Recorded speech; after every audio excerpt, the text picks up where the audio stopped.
Then with the savior mindset, okay, saving what? See, what my attitude is this. They was existing before, the day before I landed, they were surviving. Right. Okay? And the day I get on the plane and go, those same people will be surviving. Yeah. That actually, they don't need me to save them. And they never needed me to save them.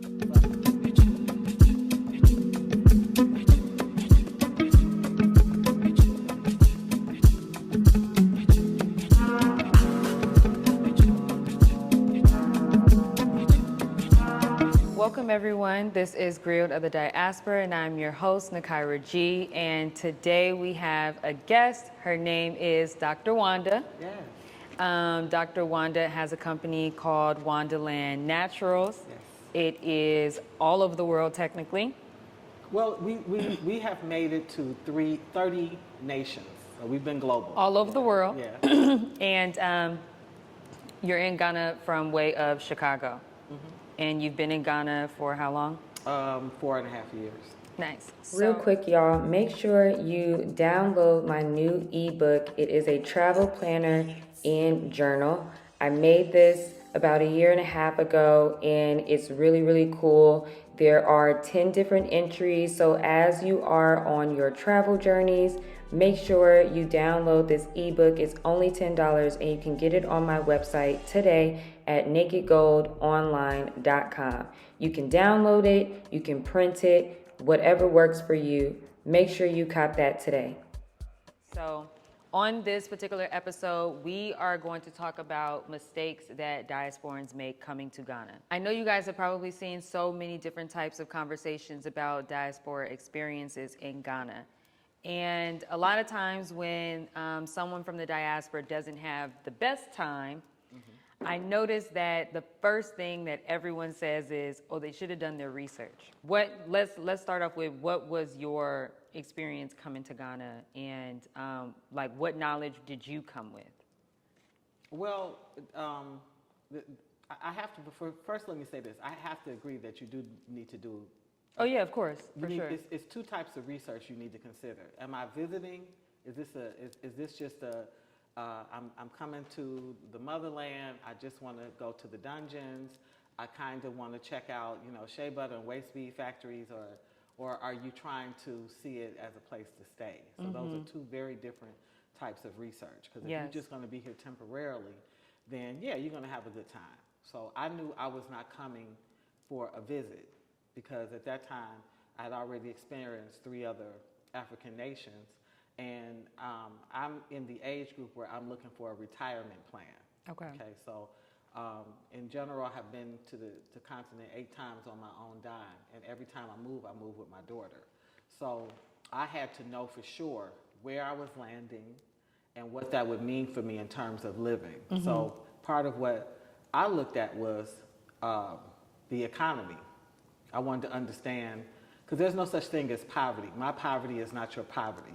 So when people say, oh, I'm going to an impoverished nation, what does that mean? We got the same issues in America, right?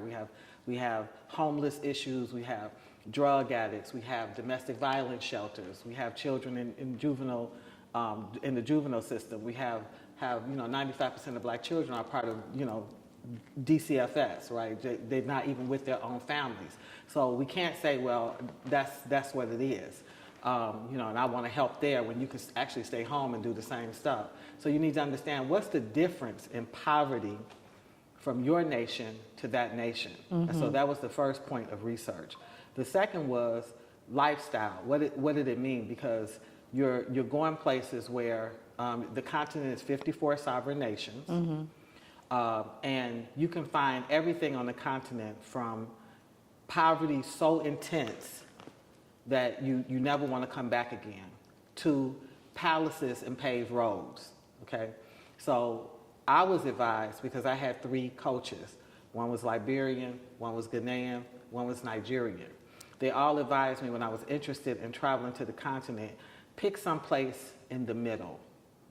Don't pick a nation that's so, that where the poverty or the lifestyles are so strange, so different, that it's going to break your spirit. But then also don't go someplace where the money will run out fast, and you won't understand the terms of engagement, because there are places that you can go as a woman with a child that you're going to get in a lot of trouble just because you have tattoos, or you're showing too much cleavage, or you understand, like, there are rules of engagement. There are rules about how loud your voice can be, the way you sit in public, whether you speak, who represents you. And in general, I had already been warned, most women traveling by themselves are seen kind of as whores. Like, they're trying to understand, why are you by yourself? Where is your husband? Because on this turf, you really actually are someone's property. They own you. If they've married you, they own you. Or your father still owns you, and he has a right to give you headship. So just those pieces of information by itself empowered me.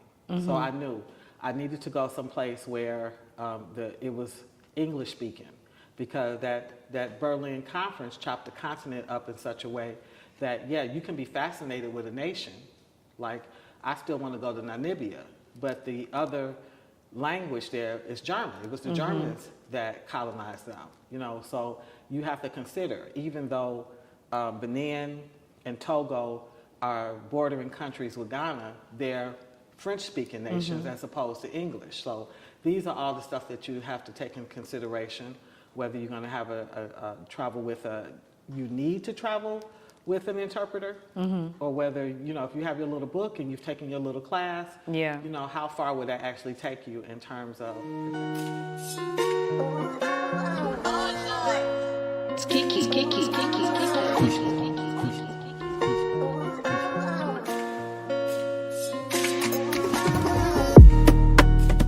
On the lines of like sexuality. Yes. And it's almost, it feels like there's almost like a prescribed sexuality upon first glance. Because as you said just traveling alone as a woman, there could be already some type of perception of you, whether you're walking with a child, or especially if you're not walking with a child, or you're not walking with a man. Being a diasporan woman who is traveling around here, would you still consider Ghana to be a place that is safe? Is it a place that, as single women are here, is the culture, welcoming of the single woman traveling? Well, again, that falls into two categories too, because it's not my opinion of whether or not Ghana is safe. Ghana was voted the second most safest nation to visit on the continent. And that can be Googled and you'll see that. But that's different from stepping ground and moving, because there's 16 regions, right? And this country is made up of 3 major groups that you'll hear about in general: Christian, Muslim, traditionalists. So who, what, and where? Okay, if you're going north, you're going to run into a huge Muslim community, and the way that the women dress and they meal among their men is very different than, say, if you're in Tema, which is the industrial area. So you get a little bit of everything there, and you get way more foreign energy there. So some of it is, again, taking the time to understand, whose house are you stepping in, and what are the rules of that house. So is it safe? Yes. But can it get dicey? Absolutely. Because there are ways that diasporans engage that are unnatural to the various tribes, okay? And it's for you to know which tribe are you falling among. But if you fall into Accra kind of gives people the illusion that Accra is Ghana. And Accra is not Ghana. It's one portion of Ghana. And so what you might wear, a loosely, a scantily clad skirt, exposing all of your breasts, your tattoos, a very fitted micro thing, I wouldn't advise you to be in the North with that, and you're not going to see anybody in the North like that. But that would also be true if you was floating through the Volta region. There are expectations that people have in terms of even clothing. What I believe is, if you don't see 5 other women with your look, then you might want to revisit. Not that anybody's going to stone you or beat you up, but there's something to being in a foreign place and being shunned. There's something to being there and needed assistance and sort of having people help but not help. And who you most often are going to talk with is men, because Ghana is a male-centered nation. So if you ask them for directionals, if you need somebody to help you lift something, to show you where to go, it's going to be a man. So what is the first presentation you want to give him? Because they are men. It doesn't matter whether they Christian, Muslim, traditionalist, you're still dealing with what is anatomically a man. And a man has a nature. And part of his nature is to desire and hunt a woman. So that needs to be at the forefront of your mind.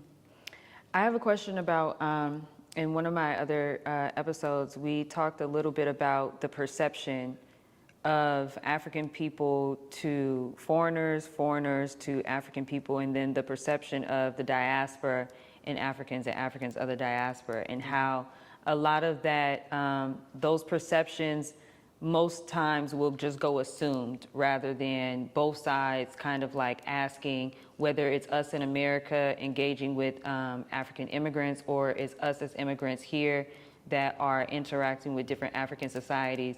Some people will operate more in a perception base rather than let me just ask, let me just find out.